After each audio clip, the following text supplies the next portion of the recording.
5.18 민주화 운동을 유혈 진압한 전두환 씨가 사망했습니다. 광주는 그는 총기를 들고 일어나는 하나의 그 폭동이야. 피해자나 유족들에게 어떤 사죄의 말도 남기지 않았습니다. 죽음으로 진실을 묻을 수 없다. 전두환은 죽더라도 5.18의 진실은 사라지지 않는다. 예, 어제 전두환 씨의 사망 소식이 전해졌죠. 5.18 광주 민주화운동 유혈 진압에 대한 사죄는 끝까지 없었고요. 1,000억 원 가까운 추징금도 내지 않았습니다. 바로 그 점이 얼마 전에 사망한 노태우 전 대통령과는 다른 점입니다.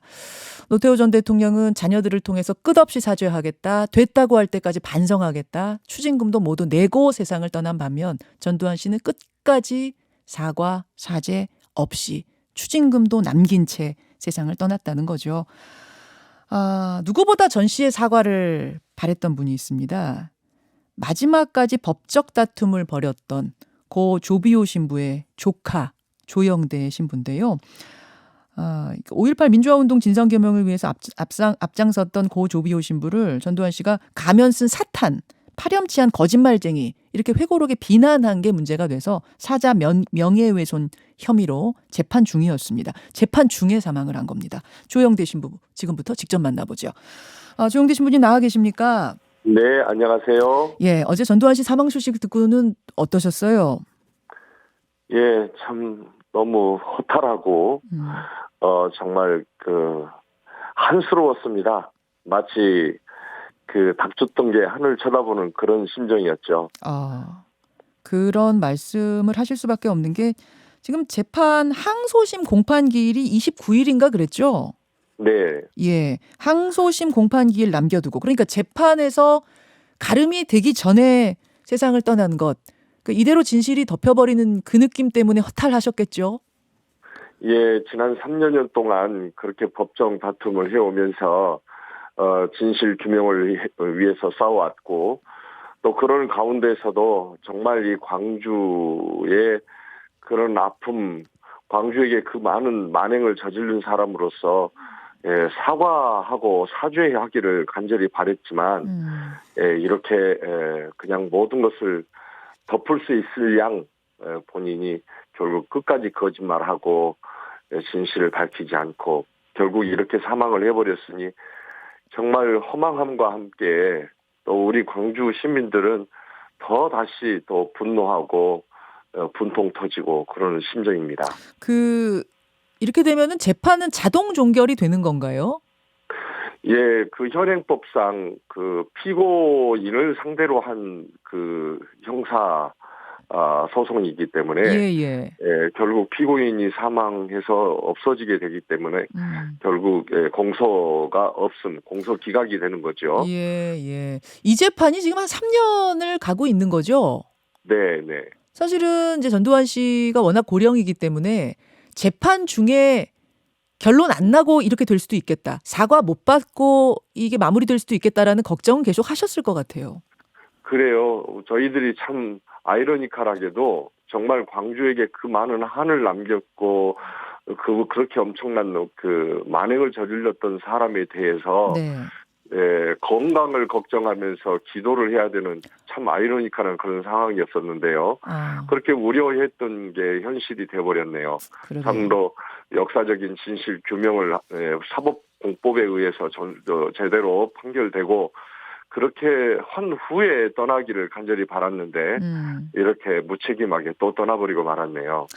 근데 어제 그 최측근으로 손꼽히는 민정기 전 청와대 공보비서관이 이미 전두환 씨는 5.18 피해자나 유족들에게 사과를 했다는 취지로 기자들 앞에서 이야기를 해서 이게 좀 논란이 됐어요. 뭐라고 이야기를 했냐면 백담사에 있을 때도 그랬고 그 후에도 100일 기도를 하면서 유가족들에 대한 여러 가지 위로 말씀 같은 걸 여러 차례 했다.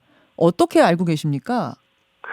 이게 진정성도 전혀 없었고 사과라고 한다면 광주에 와서 광주에서 석고 대제하고 자기가 권력을 탐하고 너무나 욕심으로 광주 시민들에게 얼마나 많은 피를 흘리게 하고 만행을 저질렀는가 하는 것에 대해서 진심으로 사죄한다, 용서해달라 이렇게 해야 사죄인데 아무 그런 한 번도 그런 사죄를 하지 않았고 또 심지어는 광주하고 나하고는 무슨 상관이 있냐 왜 이래 하면서 광주에 대해서 전혀 사과한 적이 없습니다. 나한테 왜 이래 뭐 이렇게 손 뿌리치고 뭐 네. 이런 장면들을 우리가 봤죠. 예. 네, 예. 왜 사죄를 했다고 그런 식으로 민정기 씨가 이야기하는지 정말 안타깝습니다. 저 민정기 씨에게 정말 개인적으로 당부합니다.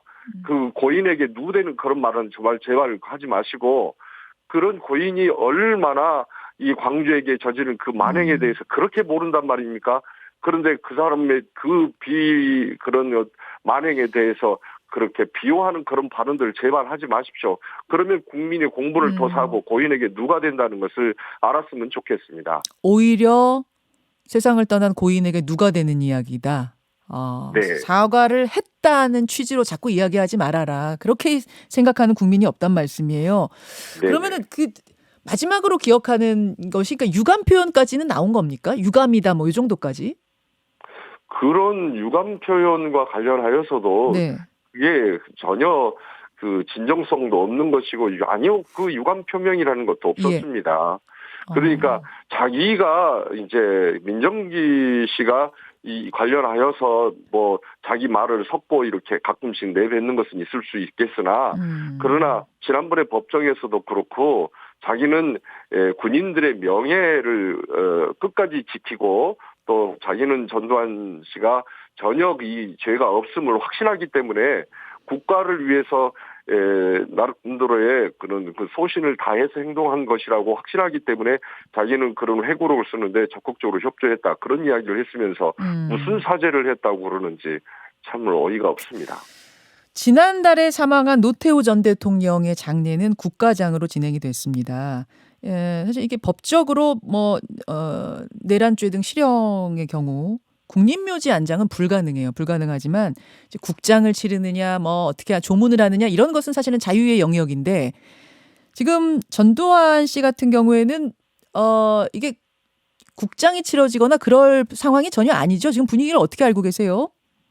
예, 뭐 청와대 측에서는 뭐 국장을 안 하는 것으로 그 정리를 하고 있다는 이야기를 들었습니다만은 절대 불가하죠. 그런 수계 반란으로 사형 선고까지 받았던 죄인이고요. 그런 사람은 결코 국민들의 또는 국가의 그런 존중을 받는 그런 국가장이 있을 수가 없는 것이죠. 그것은 국민들에게 또다시 우롱을 하는 것이고 광주 시민들에게 또 피눈물 나게 하는 것이니까 결코 있을 수 없는 일이고 또 국립묘에 안장되는 일도 절대 있어서는 아니 될 일이죠. 만약 만나게 된다면 무슨 말을 좀 하고 싶으셨어요? 혹시라도 마주쳐서 이야기할 기회가 있다면 내가 이 말을 좀 꼭 하고 싶었다는 게 있다면. 예, 법정에서 바로 앞에 있었음에도 불구하고 법정 상황이 그러니 말도 못했지만 끝까지 꿰뚫어 볼 때 눈빛을 자꾸 눈을 피하곤 그러더라고요. 그런데 정말로 만났다면은 정말 이 세상이 전부가 아니다. 이 죽음이 눈앞에 있는데 제발 회개하고 사죄하고 저 세상 두렵지 않느냐. 당신 정말 저 세상에 가서는 심판 피하지 못하고 정말 하늘로 가는 게 아니라 하늘이 아닌 곳으로 갈 가능성이 많다. 제발 회개하라. 이렇게 말해주고 싶었었고요. 봐라. 회개하지 않고 결국 당신도 한 줌 흙으로 돌아가는데 무엇을 위해서 오늘까지 그렇게 거짓되고 사악한 삶을 살았느냐고 당신 손에 의해서 죽어간 그 많은 사람들에서 정말로 양심의 가책이 없느냐 하고 그렇게 말해주고 싶습니다. 예, 사죄가 없이 떠났다는 부분 그리고 그 당시에 정확한 진실을 끝내 증언하지 않고 갔다는 부분, 이 부분에서 참 무책임하다는 말을 하지 않을 수가 없습니다. 역사 앞에 낱낱이 진실을 아는 데까지 충실하게 밝히는 것이 마지막의 의무였을 텐데 말이죠. 여기까지 말씀 듣겠습니다. 고 조비오 신부의 조카 조영대 신부님 고맙습니다. 네, 감사합니다. 김현정의 뉴스쇼는 청취자 여러분의 참여로 이루어집니다. 트위터, 페이스북, 레인보우 게시판, 그리고 단문 50원, 장문 100원의 유료 문자 샵 1212, 우물정 1212 통해 참여하실 수 있습니다. 김현정의 뉴스쇼, 여러분과 함께 만듭니다.